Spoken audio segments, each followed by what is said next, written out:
Le président russe Vladimir Poutine n'attend qu'une seule chose de ses soldats, une loyauté sans faille. Peu importe s'il envoie ses soldats à la mort. Pour Poutine, mourir pour contrôler l'Ukraine est un honneur dont chaque soldat russe doit être fier. Et puis, ces soldats sont bien payés. Alors pourquoi se soucierait-il du danger dans lequel son incompétence stratégique les met? Eh bien, il s'en soucie, beaucoup. Et Vladimir Poutine vient de découvrir à quel point, car des appels interceptés ont révélé qu'il perd le contrôle sur ses propres soldats. Il refuse de mener la guerre qu'il a commencée. Et ils ne sont certainement pas heureux d'être envoyés mourir pour sa cause. La rébellion la plus récente, parmi tant d'autres qui ont eu lieu au sein de l'armée russe, s'est produite dans le secteur de Donetsk, que la Russie tente d'occuper entièrement depuis que Vladimir Poutine a lancé son invasion. Le 26 novembre, le Kiev Post a rapporté que le renseignement militaire ukrainien, direction principale du renseignement du ministère de la Défense de l'Ukraine, avait diffusé l'audio d'un appel intercepté révélant qu'une unité russe refusait d'exécuter des tâches de combat. L'appel ne montre pas les soldats dire explicitement non, mais cela n'est pas nécessaire. L'audio publié par le direction principale du renseignement du ministère de la Défense de l'Ukraine met plutôt en avant la réaction d'un des hauts gradés de l'armée russe, lorsqu'il apprend que ses troupes ont, en somme, adressé un geste de défi à Vladimir Poutine et à ses exigences de mener des attaques suicidaires contre les défenses ukrainiennes. Le commandant, qui a transmis la nouvelle, a informé son supérieur que les soldats sous son autorité avaient abandonné leur position en première ligne et se retiré vers l'arrière. C'est une très mauvaise idée dans une armée où chaque soldat en première ligne doit être prêt à mourir, ne serait-ce que pour user les munitions ukrainiennes. Où vont-ils, bon sang? Où est-ce qu'ils filent? Je coupe leur radio à distance, putain. Fais chier. Et ils vont, putain, ramener leurs fesses en arrière, sous les hurlements à la radio, montrant à quel point la Russie a de la compassion pour ses soldats. Ces soldats en retraite sont considérés comme faibles, car ils fuient l'enfer de la guerre de Poutine. Mais leurs supérieurs pensent immédiatement à la punition dès que de mauvaises nouvelles sont reçues. Couper les radios rendrait ces soldats en retraite vulnérables, incapables de joindre le quartier général ou de communiquer s'ils étaient en séparés. Et cela empire. Le Kiev Post indique que le ton de la conversation montre que les soldats en retraite n'avaient pas avancé depuis plusieurs jours. Ils perdraient actuellement du terrain, au profit de l'Ukraine, si les forces ukrainiennes avaient poursuivi leur retrait. Le supérieur, mécontent de l'appel du commandant, a ensuite mentionné F comme déserteur. F. Avancez, bordel! Hier, ils n'ont même pas pu prendre une carte postale, et maintenant ils peinent à franchir cette lisière de forêt. L'officier s'énerve et menace d'une nouvelle punition. Être traité de déserteur dans l'armée russe n'est pas anodin. Au mieux, tes troupes peuvent t'attraper et te renvoyer chez toi pour jugement. D'après Sky News, la désertion peut entraîner jusqu'à 15 ans de prison. Cela signifie que tout soldat qui se dérobe à son devoir envers Poutine risque de perdre une grande partie de sa vie en paiement de son échec. Et cela, en supposant qu'il s'en sorte vivant. Nous considérons cette peine de prison comme la meilleure option pour un déserteur capturé. L'armée russe ayant infligé des punitions bien pires en Ukraine. CNN en a rapporté plusieurs dans un article du 28 juillet. Il décrit un cas où 2 soldats, qualifiés de déserteurs, ont été placés dans une grande fosse et forcés de se battre jusqu'à la mort. L'un subirait une exécution brutale pour son crime présumé, l'autre survivrait juste assez pour une mission kamikaze. Ils risquaient probablement leur vie rapidement. Un autre soldat russe a été filmé attaché à un arbre alors que ses supérieurs, ou même ses propres camarades, ont décidé de l'exposer aux éléments, sans aucune protection pour avoir soi-disant fait preuve de lâcheté. Ce soldat a même été nargué avec la perspective qu'un drone ukrainien le trouve et le tue avant que ses anciens camarades ne l'abandonnent. On ne sait pas ce qu'il est advenu de ce soldat. L'appel radio, intercepté par le direction principale du renseignement du ministère de la Défense de l'Ukraine, montre clairement que tout retrait de soldats russes, même pour se regrouper, est pris très au sérieux. La punition attend toujours un soldat russe, qui n'est pas prêt à se sacrifier sur la croix de la guerre de Poutine en Ukraine. Ainsi, cet appel montre la brutalité qui est ancrée dans l'armée russe. Cependant, il met aussi en évidence les conséquences de cette brutalité. Les soldats de Poutine refusent de combattre dans certaines zones de conflit actives en Ukraine, parce qu'ils savent qu'ils ne sont pas vraiment envoyés pour se battre. Ils sont déployés pour mourir en masse. La prise de conscience de ce fait a provoqué une crise morale dans l'armée russe que Poutine ne peut plus ignorer. Les conditions sur les lignes de front n'arrangent rien. Selon le Kiev Post, des appels interceptés ont révélé la dégradation des conditions dans l'armée russe. Un soldat s'est plaint du manque de fournitures de base, ce qui a conduit à la mort de soldats lors des missions de ravitaillement, tandis qu'un autre a admis que divers membres du personnel, y compris les cuisiniers, étaient utilisés comme fantassins lors des assauts frontaux, selon le média. Des rapports mentionnent que des soldats russes doivent utiliser le financement participatif pour obtenir du matériel de base non fourni par leur armée. Un autre appel intercepté, rapporté par le Kyiv Post en septembre, a révélé que certains soldats reçoivent des conserves et des cigarettes, mais aucun équipement pouvant les aider à combattre. Que veut Poutine de ces soldats? Qu'ils aveuglent l'ennemi avec la fumée de cigarettes et jettent des boîtes de conserves vides. Dans un article pour Real Clear Politics, Andrei Moroz mentionne aussi comment le moral de l'armée russe a été sapé. Il suggère que la Russie, en montrant son vrai visage, du moins militairement, porte une part de responsabilité. Une logistique défaillante, une guerre infernale qui n'aurait jamais dû avoir lieu, et l'effondrement de l'illusion de la puissance russe jouent tous un rôle dans les crises de morale qui poussent les soldats russes à abandonner leur poste. L'endurance de l'Ukraine a dissipé le mythe de la puissance russe. L'Empire russe ne peut conquérir la clarté morale et l'unité de but dont l'Ukraine regorge, écrit Moroz. Il pourrait avoir raison. Pendant tout son règne en tant que président russe, Poutine a inculqué l'idée de la supériorité militaire de la Russie dans la tête des soldats qu'il envoie au front. La Russie est forte, tous les autres sont faibles. Bien que la guerre en Ukraine dure depuis presque 4 ans, c'est la Russie qui cause les dégâts et réalise les gains. Ce genre de propagande chauvine peut fonctionner à l'intérieur même de la Russie, ou du moins dans les régions qui sont protégées des nouvelles concernant les nombreuses attaques à longue portée de l'Ukraine sur le territoire russe. Mais lorsqu'un soldat entre en Ukraine, il l'apprend rapidement. La puissance militaire de la Russie semble n'être guère plus que des cigarettes, des boîtes de conserve, des armes obsolètes et des ordres constants de marcher et de charger contre les défenses ukrainiennes dévastatrices. Est-ce vraiment surprenant que tant de Russes disent non aux ordres de Poutine? Le 23 septembre, Novaya Gazeta a couvert un rapport des Nations Unies, ou Organisation des Nations Unies, qui suggère que plus de 50 000 soldats russes ont déserté leur poste depuis que Poutine a lancé son invasion. Présenté au Conseil des droits de l'homme de l'Organisation des Nations Unies en septembre, le rapport souligne que la désertion est désormais l'un des principaux moyens d'éviter la guerre. Les plus de 50 000 désertions enregistrées représentent près de 10% des troupes envoyées par Poutine en Ukraine. Ce pourcentage n'est peut-être pas tout à fait exact, car selon les renseignements ukrainiens, en septembre, il y aurait près de 70 000 soldats russes déployés en Ukraine, rapporte le Kyiv Independent. Cependant, plus de 50 000 désertions représentent une grande part des soldats que Poutine paie pour mourir dans sa guerre. Ils préfèrent abandonner les armes et fuir leurs ordres. La Russie a réussi à mettre la main sur environ 16 000 de ceux qui ont tout risqué pour s'enfuir, avec 13 500 condamnations pour désertion prononcées, rien qu'en 2024. D'autres, qui refusent de se battre, sont souvent soumis à des passages à tabac, à la faim et à des menaces de mort, affirme le rapport de l'Organisation des Nations Unies. La sévérité des punitions montre combien il fallait de courage à ces soldats pour désobéir aux ordres. L'appel intercepté par la direction principale du renseignement montre que les responsables militaires russes ont imposé ces punitions sans en chercher la raison. Un soldat a peut-être juste battu en retraite, sans forcément déserter. Un soldat russe le sait. Une lourde sanction pouvant aller jusqu'à la perte de leur vie les attend s'ils sont surpris à essayer de faire autre chose que ce que les ordres de Poutine leur dictent de faire. Cependant, plus de 50 000 ont ignoré ces ordres, et ce nombre pourrait être encore plus élevé. Reconnaissant que de nombreux combattants envoyés par Poutine en Ukraine n'y vont pas volontairement, l'Ukraine a lancé une ligne téléphonique nommée « Je veux vivre ».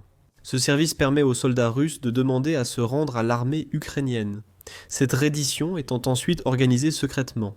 On ignore combien de soldats russes ont pu s'en sortir en suivant les ordres, via cette ligne téléphonique en novembre 2025. Cependant, nous disposons de chiffres provenant du début de la guerre, qui nous donnent une idée de l'activité de cette ligne téléphonique. En janvier 2023, moins d'un an, après l'invasion à grande échelle lancée par Poutine, The Guardian a rapporté que 6500 soldats russes avaient déjà demandé à se rendre via « Je veux vivre ».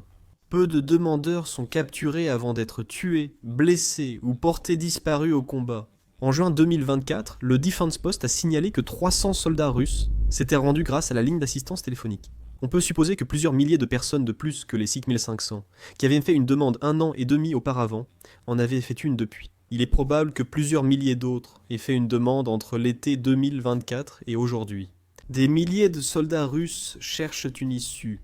Les soldats russes de Chypre en retraite, qui ont irrité l'officier lors de l'appel intercepté par le direction principale du renseignement du ministère de la Défense de l'Ukraine ne sont que les derniers d'une longue série. Pendant plusieurs années, Poutine a réussi à surmonter cette source de mécontentement en offrant de gros salaires à tous ceux qui s'engageaient dans l'armée. La promesse de recevoir plus de roubles qu'il n'en avait jamais vu auparavant a suffi à convaincre des centaines de milliers de Russes de signer peu importe ce qui les attendait en Ukraine. Même cette approche ne fonctionne plus vraiment pour le Kremlin. En raison de la crise de main-d'œuvre en Russie ou d'autres facteurs, les recrues potentielles réalisent les horreurs qui les attendent. En Ukraine, la Russie mise désormais sur le recrutement massif de soldats étrangers.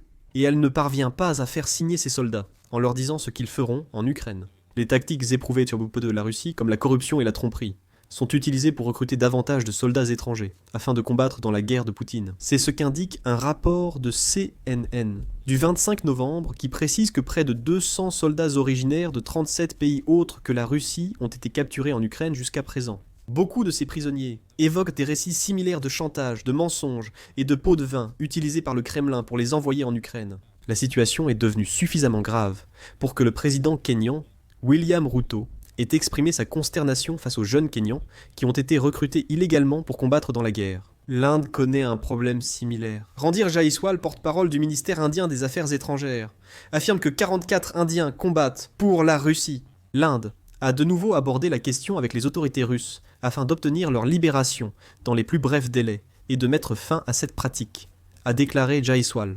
L'Afrique du Sud cherche aussi à comprendre comment la Russie a recruté 17 de ses citoyens comme soldats pour la guerre. L'Ukraine connaît aussi l'enrôlement de volontaires étrangers, selon CNN.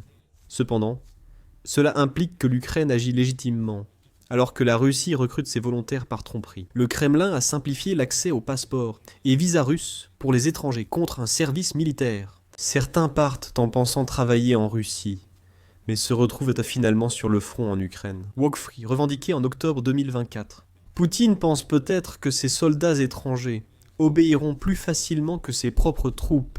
Quoi qu'il en soit, la tromperie impliquée dans ces recrutements révèle le désespoir qui règne au cœur du Kremlin. L'Ukraine s'est bien mieux défendue contre l'invasion de Poutine que ce à quoi même les alliés les plus fidèles du pays auraient pu s'attendre.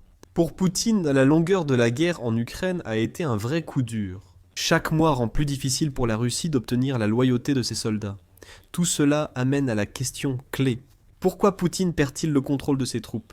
En mettant de côté la brutalité des officiers et des commandants russes, la raison évidente pour laquelle tant de soldats russes refusent d'obéir aux ordres, c'est qu'ils savent qu'ils ont plus de chances de mourir que de survivre s'ils le font. L'appel intercepté par le direction principale du renseignement du ministère de la Défense de l'Ukraine vient du secteur de Donetsk, théâtre d'un bain de sang pour la Russie durant la guerre. Selon le commandant en chef des forces armées ukrainiennes, Oleksandr Syrski, rien qu'en 2024, la Russie a subi 427 000 pertes. La grande majorité de ces pertes ont eu lieu précisément dans le secteur de Donetsk. Récemment, des soldats russes ont refusé d'obéir à leurs ordres, et les propos de Syrski expliquent pourquoi ils auraient dit non à Poutine. La Russie poursuit ses assauts humains incessants, subissant des pertes records. La semaine dernière, les forces russes perdaient environ 1700 personnes tuées et blessées chaque jour. C'était seulement en 2024, en 2025. Poutine a concentré tous ses efforts sur la ville forteresse de Pokrovsk, et des milliers d'autres soldats russes sont morts à cause de cette obsession. Dans Art des tranchées, David Axe affirme que la Russie a perdu 10 000 soldats lors de l'offensive pour Pokrovsk entre début 2025 et début octobre. Des milliers d'autres auront disparu depuis. Il n'est pas impossible que les 2 dernières années de combats à Donetsk aient entraîné plus de 50 000 pertes. Ce qui fait de l'oblast une zone mortelle pour tout soldat qui est déployé. En considérant toute la guerre, la Russie a franchi le million de pertes il y a plusieurs mois. Le ministère des Finances de l'Ukraine indique que le total s'élève à près de 117 millions au 26 novembre. Une échelle de morts dont de nombreux soldats russes n'entendront jamais parler. Ils le verront eux-mêmes, surtout quand ils devront participer à l'une des charges suicidaires que Vladimir Poutine favorise. La situation n'est pas meilleure à Louhansk. Bien que la Russie contrôle presque toute cette région voisine du Donetsk, de nombreux combats persistent. Un autre appel intercepté par le direction principale du renseignement du ministère de la Défense de l'Ukraine montre aussi la violence de ces affrontements. Le 24 novembre, le Kiev Post a publié des extraits d'un appel où un soldat russe décrivait la forêt de Serebrianska comme un lieu de mort certaine pour tous ceux qui y sont malheureusement envoyés. Cette forêt se trouve à Louhansk, et des unités russes entières sont anéanties presque aussitôt qu'elles y pénètrent. Tu entres dans la forêt, et il y a un cadavre sur un autre, dit le soldat dans l'appel intercepté. Tous les gaz ici portent le même écusson que Fink-Bostock. Des dizaines traînent partout. Un autre russe affirme qu'une unité a perdu environ 200 personnes en attaquant la région forestière. Il ajoute: à 100% tu finiras dans un sac mortuaire là-bas. Alors que cette zone de mort a été établie dans une région différente de celle d'où se sont retirés les soldats russes que nous avons mentionnés plus tôt. Ce contexte montre une autre raison du refus des soldats russes d'obéir à Poutine. Dans le cas de la forêt de Serebrianska, ils savent que recevoir l'ordre d'y entrer signifie qu'ils n'en sortiront jamais. Il en va de même pour de nombreuses régions de Donetsk, en particulier près de Pokrovsk, où l'Ukraine a rassemblé des défenses de drones terrifiantes. Les forces russes doivent souvent choisir entre une mort assurée en avançant, ou risquer la mort, voire la prison, en se retirant ou désertant. Présenté ainsi, il est évident pourquoi tant de personnes choisissent la seconde option plutôt que la première. Ceci explique aussi pourquoi des soldats russes refusent d'obéir à Poutine. Ils savent que Poutine se moque de ce qui peut leur arriver. L'insensibilité du dirigeant russe était évidente dès le début de l'invasion. Dès le 27 février, le Hindustan Times a rapporté que Poutine serait prêt à laisser mourir ses soldats en Ukraine, si cela signifiait le succès de sa soi-disant opération militaire spéciale.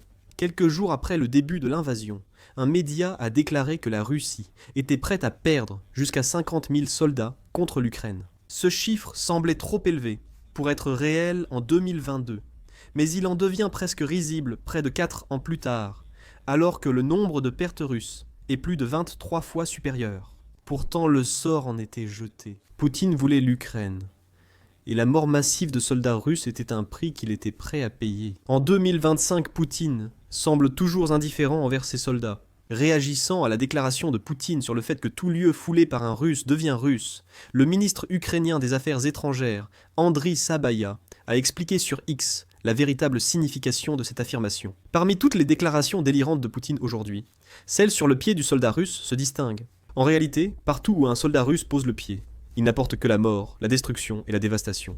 Sabaya a écrit cela, puis a vivement critiqué l'approche de Poutine. Poutine ne se préoccupe pas des soldats, ni de leurs blessures causées par les drones ukrainiens.